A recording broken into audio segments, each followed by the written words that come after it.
mynews.studio. In Dubai, as the sun set over the desert, nearly 200 countries reached a new agreement. For the first time, there's a collective decision to move away from fossil fuels. The question is, does this mark the real turning point for oil and gas, or is it more a matter of diplomatic language? Just to anchor us, today's date is 2025-12/01. Let's start simple. What exactly happened at COP28 that's being called historic? So, for the first time in these climate talks, almost 200 countries agreed to wording that commits them to transition away from fossil fuels. That means oil, gas, and coal. In 30 years of climate summits, this is the first time the agreement has been that explicit. And just to be clear, this isn't some loose promise, right? Can you walk us through the actual wording and why it matters? The agreement uses the phrase transitioning away from fossil fuels in energy systems in a just, orderly, and equitable manner, aiming for net zero by 2050. It doesn't ban fossil fuels outright, but it's a formal acknowledgement that they need to be phased out over time. The choice of words, transitioning away instead of phasing out, was heavily negotiated. Oil and gas exporters really resisted anything stronger. Why does that wording matter so much? Transitioning away versus phasing out, what's really at stake in that choice? Phasing out would have meant a clear, scheduled end, almost like setting a deadline. Transitioning away is less direct. It gives countries flexibility to chart their own course. It's a compromise. Some argue it's a loophole. Others see it as a necessary step forward given the politics. Who's actually leading on this? Are there examples of countries moving ahead already?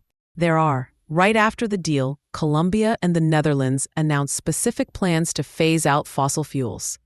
The UK made headlines by stopping new oil and gas licenses in the North Sea, the first major economy to do that. Australia and 22 others joined a roadmap as well, signaling that some countries want to move faster than others. But what's to stop countries from backing out? If the agreement isn't legally binding, what keeps everyone honest? That's the biggest gap.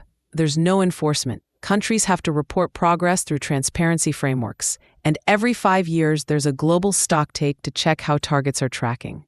But there aren't penalties for missing them.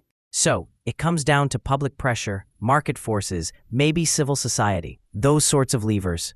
Exactly. Private investment, media scrutiny, and international monitoring can drive progress. But there's nothing legally stopping a country from slowing down or even reversing course. What about communities whose economies rely on fossil fuel jobs? How does the transition affect them? The transition is disruptive. Economies built on fossil fuels will need new sectors, and workers will need retraining on a large scale. That's where the idea of a just transition comes in, meaning support and policies for affected workers and regions. There's even a proposal for a fossil fuel non-proliferation treaty to address these challenges, but major producers are resisting. And financing, was there any progress on helping developing countries make the switch? COP28 did launch a loss and damage fund for countries most affected by climate change, but the funding pledged so far is far below what's actually needed. There's still tension over who pays, wealthier countries or those most vulnerable. Small island nations pushed hard for more, didn't they? Yes, they did. They wanted binding commitments and strong financing for just transitions. But with the consensus rule, where any single country can block a decision, those demands were left out of the final agreement. Is there a path to a stronger deal somewhere else, outside the UN process? Some countries are now backing the idea of a fossil fuel treaty outside the UN talks. 12 nations, including Colombia and several small island states, want a binding agreement to phase out fossil fuels. That could let willing countries move faster without being held back by the big producers. Stepping back, why is this moment globally significant? What's actually changed? For the first time, nearly every country has agreed in principle to end the fossil fuel era. This will redirect trillions in investment, reshape geopolitics, and speed up clean technology. It signals that collective action is possible, but whether it sticks depends on what happens next. Are we seeing fossil fuel use actually decline yet, or is it still business as usual? Not yet. Coal, oil, and gas production are still increasing. To keep global warming under 1.5 degrees Celsius, emissions need to drop by about 7% each year until 2030. Right now, they're still rising by 1.5% annually. So this is a turning point, but it's not a guarantee? Exactly. It's the beginning of the end, not the end itself. What matters now are national policies, investments, and whether countries stick to their pledges. That's what will decide if this moment is remembered as a breakthrough or just another missed chance. If implementation is what counts, what should listeners watch for next? Look for new national climate plans coming in 2025. Do they raise ambition? Track investments in renewables and worker retraining. And watch to see if the fossil fuel treaty idea gains momentum.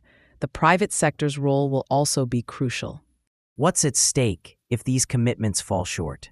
The window to keep warming under 1.5 degrees Celsius is closing fast. Without deep, rapid cuts in emissions, climate impacts will get worse, especially for the most vulnerable. At risk are billions of lives and global stability. So the world has finally agreed on a direction, but what happens next will decide the outcome. That's right. This isn't the finish line, it's the starting signal. Today, we've seen how a single agreement can shift the global conversation, but the real test is still ahead. Thanks for joining us as we unpack the story behind the headlines. The end of the fossil fuel era is now on the horizon, but only action will make it real. Thank you for listening. This episode was brought to you by mynews.studio. Try it now, free.